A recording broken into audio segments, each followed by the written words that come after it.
Bismillah. Assalamualaikum warahmatullahi wabarakatuh. Yang sama-sama kita hormati, kita muliakan Lurah Kelurahan Antapani Kidul yang mewakili Ketua MUI Kelurahan Antapani Kidul atau yang mewakili langsung tadi ya, kita langsung Ketua DKM Masjid Baitul Mukmin. Baitul Mukmin ya. Nanti makin banyak mukminnya jadi mukminin. Baitul Mukminin. Kalau sudah tingkatnya 4-5 gitu. Mohon izin Lurah atau mewakili Pak Kiai, bukan karena saya lebih kompeten, tapi karena kebetulan sedang ditugaskan untuk mengisi kultum tarawih ini. Hadirin jamaah Allah, alhamdulillah wassalatu wassalamu ala Rasulillah. Asyhadu an la ilaha illallah wahdahu la syarikalah wa asyhadu anna Muhammadan abduhu wa rasuluh. Rabbi shrah li sadri wa yassir li amri wahlul 'uqdatam min lisani yafqahu qawli. Allahumma la sahla illa ma ja'altahu sahla wa anta taj'alul hazana idza syi'ta sahla. Rabbana 'alaika tawakkalna wa ilaika anabna wa ilaikal masir. Bapak Ibu yang dimuliakan Allah, kalau kita membandingkan usia kita dengan usia umat-umat terdahulu, kita ini kira-kira termasuk umat yang pendek umur, gitu ya. Karena kata Rasulullah SAW, amar ummati ma baina sittin ila sab'in. Umur umatku ini itu adalah antara 60 sampai 70 tahun. Wa aqalluhum man yajuzu dzalika, dan sedikit sekali yang bisa lebih dari itu. Kira-kira kalau kita hitung di masjid ini yang bisa lebih dari 60 mungkin ya ada 20%, 30%. Artinya sedikit. Ya. Adik-adik ini meskipun lebih muda, kita tidak tahu siapa yang duluan. Apakah yang sudah lebih berusia ataupun yang masih muda, kita tidak tahu. Dan ketika kita diuji oleh Allah Subhanahu wa taala dengan Covid, ya banyak sekali yang masih muda pun meninggal. Nah, jika dipanjangkan usia, umur umat Rasulullah itu adalah antara 60 sampai 70. Sedangkan umat terdahulu, ini saya coba melihat dari beberapa kitab para muarikh gitu ya. Itu Nabi Adam 1000 tahun. Ada yang mengatakan 930, ada yang mengatakan 960. Lebih dari 900 Nabi Adam. Nabi Idris, meskipun orang zaman dulu itu usianya panjang-panjang, tapi Nabi Idris hanya 82 tahun. Masih muda gitu ya meninggalnya. Kemudian Nabi Nuh. Nabi Nuh itu adalah dakwahnya al-fasanatin illa khamsina aman. 1000 kurang 50 tahun itu dakwahnya ketika menjadi nabi. Sedangkan para nabi itu biasanya diangkat menjadi nabi di usia berapa Bapak Ibu? 20, 17, 40 ya. Nabi Muhammad 40. Ya, nabi-nabi lain umumnya pada usia 40. Jadi kalau Nabi Nuh itu diangkat jadi nabinya adalah usia 40, kemudian berdakwahnya 950 tahun, usianya jadi berapa? 990 tahun. Kemudian Nabi Hud alaihissalam 440 tahun. Nabi Saleh 321 tahun dan seterusnya. Bapak Ibu yang dimuliakan Allah, kalau mereka itu nabi yang insya Allah kira-kira setiap harinya itu jadi ibadah, sehingga usia 990 tahun, anggaplah Nabi Nuh 950 tahun dipotong usia sebelum jadi nabi. Itu isinya ibadah semua Bapak Ibu. Isinya ibadah semua. Nabi Adam 1000 tahun, insya Allah isinya ibadah semua. karena mereka nabi, ya. Dan kaum terdahulu juga yang pengikut para nabi ketika usianya panjang, meskipun isinya tidak ibadah semua, pasti ibadahnya lebih banyak dari kita. Coba kalau kita berhitung ya Bapak Ibu ya. Hari ini kita dari subuh sampai sekarang, dari 24 jam lah kira-kira, itu berapa menit ibadah? Sholat subuhnya, zuhurnya, asarnya, dan seterusnya. Kira-kira kalau digabungkan mungkin ada sejam, ya. Mudah-mudahan ya, mudah-mudahan, anggap aja sejam gitu. Berarti dari 24 jam itu hanya 1 jam ibadah kita. Ya. Dari 24 tahun kira-kira ibadahnya hanya 1 tahun. Betul kan kalau menghitung seperti itu kira-kira ya. Mudah-mudahan betul hitungannya. Kalau 48 tahun berarti kita baru 2 tahun ibadahnya. Kalau 48 tahun. Ya. Kalau kalikan saja 24 tahun kali 3 berapa itu? 66 tahun. Kita baru 3 tahun ibadah kita. Sedikit sekali gitu. Jadi kita ini kalah dengan umat terdahulu dari segi panjang rentang usia dan panjang rentang ibadah. Tapi Bapak Ibu yang dimuliakan Allah, karena sayangnya Allah pada kita, ya, Allah berikan ibadah-ibadah, amalan-amalan yang pahalanya bisa mengalahkan panjangnya usia mereka. Di antaranya adalah dengan Allah berikan bulan Ramadan ini. Kata Nabi SAW, di bulan Ramadan itu fihi lailatun khairun min alfi syahri. Ada satu malam yang lebih baik dari 1000 bulan. 1000 bulan itu kira-kira 83 atau 80 tahun lebih. Ya. Kalau kita dapat malam Lailatul Qadar itu dan kita dalam keadaan beribadah, itu artinya kita beribadah 88 tahun atau 80 tahun lebih. Kita bisa mengalahkan dari segi pahala meskipun usia kita lebih pendek dari umat terdahulu. Ya.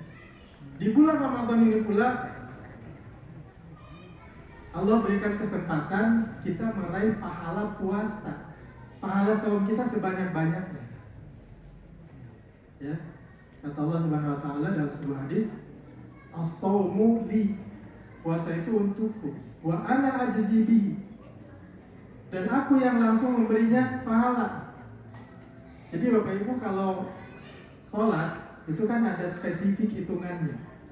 Sholat di rumah 1 pahala, ya, dilipat gandakan menjadi 10 kebaikan. Berjamaah 27 itu ada hitungannya. Tapi kalau saum nggak ada hitungan seperti itu. Tinggal bagaimana kualitas saum kita, kualitas puasa kita, kualitas keikhlasan kita. Wa ana ajzi bihi, aku yang akan ngasih pahalanya. Terserah Allah. Bisa tidak terhingga saum itu. Ini peluang Bapak Ibu. Ya, sayangnya Allah kepada kita, Allah berikan yang namanya Ramadan, ya, Allah berikan yang namanya ibadah puasa, Allah berikan yang namanya Lailatul Qadar.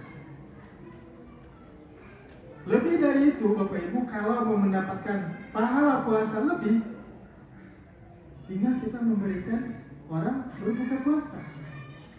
Kata Rasulullah SAW, barang siapa yang beri makan orang yang puasa, sahur, maka dia akan mendapatkan pahalanya dan pahala orang-orang yang berpuasa itu tanpa dikurangi. Jadi kalau kita memberi makan 10 orang, 10 pahala orang puasa. Bayangkan itu bisa banyak, ya. Punya 30 porsi untuk memberi makan 30 orang berpuasa. Diberikan per orang puasa, pahala 30 orang kita dapat. Dan untuk adik-adik ya, yang mungkin belum ada kerja, belum ada gaji gitu ya, jangan berpikir ngasih makan itu harus 1 porsi 15.000, 20.000, 30.000 gitu ya. Ada ayamnya, ada sayuran dan sebagainya.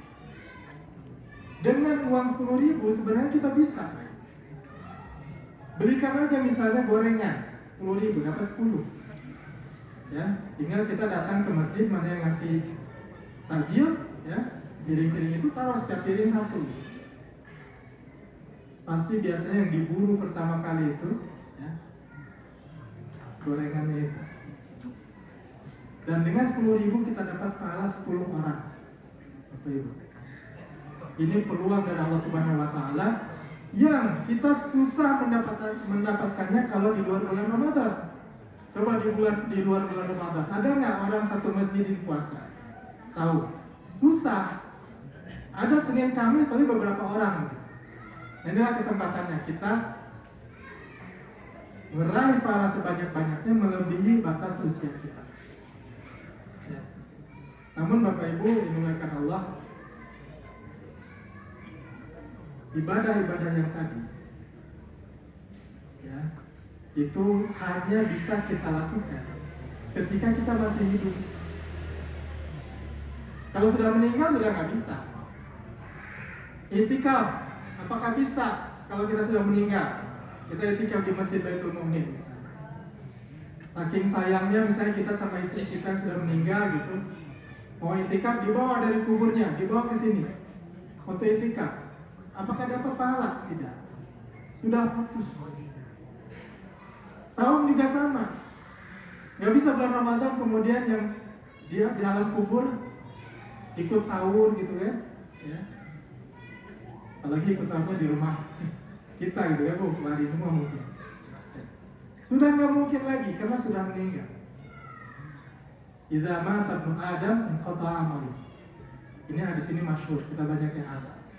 Kalau meninggal anak Adam, putus semua amalannya. Pahalanya sudah selesai, karena nggak bisa sholat lagi, nggak bisa i'tikaf lagi, nggak bisa puasa lagi. Tapi Bapak Ibu ingat, 3 perkara ini dalam satu hadis ini mengalir terus bahkan setelah kita meninggal. Maka mari kita hayati hadis ini, ya. Putus segala amalnya kecuali 3 perkara. Shadaqatin jariyah, yang pertama, sedekah jariah. Kita bersedekah, dimanfaatkan, dan manfaatnya terus mengalir. Bapak Ibu, karena sedekah jariah ini, yang biasa juga disebut wakaf ya kadang-kadang, karena mengalirnya terus manfaatnya. Karena wakaf ini, ada seorang sahabat Nabi, mungkin satu-satunya sahabat Nabi yang punya rekening di bank. Ya, apakah zaman dulu zaman Nabi ada bank? Tidak ada. Tapi ada seorang sahabat Nabi, Utsman bin Affan, itu karena wakafnya membeli sumur, ya, di rumah, sumur rumah itu, kemudian dimanfaatkan airnya, ya, kemudian kebun-kebun di sekitarnya itu dimanfaatkan, hasilnya kemudian diinfakkan lagi terus menerus begitu ya, sampai sekarang itu masih menghasilkan dan disimpan di bank atas nama rekening Utsman bin Affan. Dan ada hotelnya di Madinah, wakaf Utsman bin Affan sampai sekarang. Jadi mungkin satu-satunya sahabat yang punya hotel itu adalah Utsman bin Affan. Bayangkan Utsman bin Affan sudah meninggal 1400 tahun yang lalu, tapi pahalanya terus mengalir sampai sekarang. Itu dari apa? Dari sedekah jariah.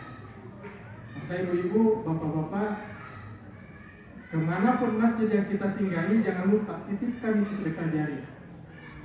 Dalam perjalanan mampir di rest area, cari masjid, titipkan sedekah jariah. Ketemu sekolahan sedang membangun, titipkan sedekah jariah. Nggak harus banyak. Mungkin uang kita hanya jadi tangga yang diinjak oleh murid-murid sekolah. Mungkin sedekah jariah kita hanya menjadi sepetak lantai yang dipakai sujud oleh jamaah, itu bermanfaat. Dan setelah kita meninggal, kita akan terus mendapatkan pahala. Kemudian yang berikutnya adalah ilmu yuntafa'u bihi, ilmu yang bermanfaat. Bapak Ibu, kalau kita mengkaji hadis, mencari hadis sahih, pasti kita akan menyebut tokohnya, Imam Bukhari, Imam Muslim, ya. Kemudian ulama hadis lain, Tirmidzi, Nasai, Ibnu Majah, dan seterusnya.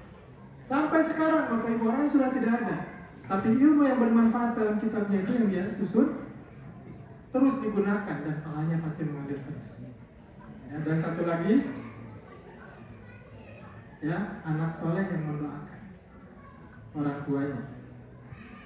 Dalam sebuah hadis diriwayatkan oleh Ibnu Majah, Ya, kata Nabi SAW, anna rajula la turfa'u darajatuhu fil jannah. Ada orang yang di surga itu diangkat derajatnya sampai dia bertanya-tanya, anna hadza?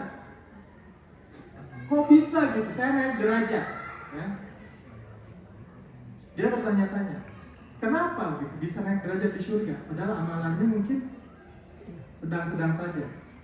Ternyata dijawab, istighfari waladikalaka. Karena istighfarnya anakmu untukmu. Kita sudah tidak beramal lagi, tidak beristighfar lagi, sudah tidak mungkin lagi naik derajat dengan amal kita. Tapi dengan istighfar anak yang soleh, kita bisa naik derajat. Nah ini Bapak Ibu yang dimuliakan Allah, 3 hal ini mudah-mudahan menjadi renungan bagi kita dan pengamalan bagi kita. Ayo kita perbanyak sedekah jariah kita terutama, ya. Kemudian kita tingkatkan ilmu kita dan kita berbagi ilmu yang kita paham, ya, dengan anak kita, dengan istri kita, ya. Ataupun mungkin kalaupun tidak bisa mengajar langsung, mendatangkan guru begitu ya. Kemudian juga kita didik anak-anak kita, cucu-cucu kita, sehingga kita mendapatkan doa dari anak-anak yang soleh itu. Ya. Demikian Bapak Ibu yang dimuliakan Allah. Mudah-mudahan tausiah singkat ini bermanfaat untuk kita semua, khususnya untuk saya pribadi. Ya. Kalau ada kesalahan, saya mohon maaf. Billahi taufiq wal hidayah. Wassalamualaikum warahmatullahi wabarakatuh.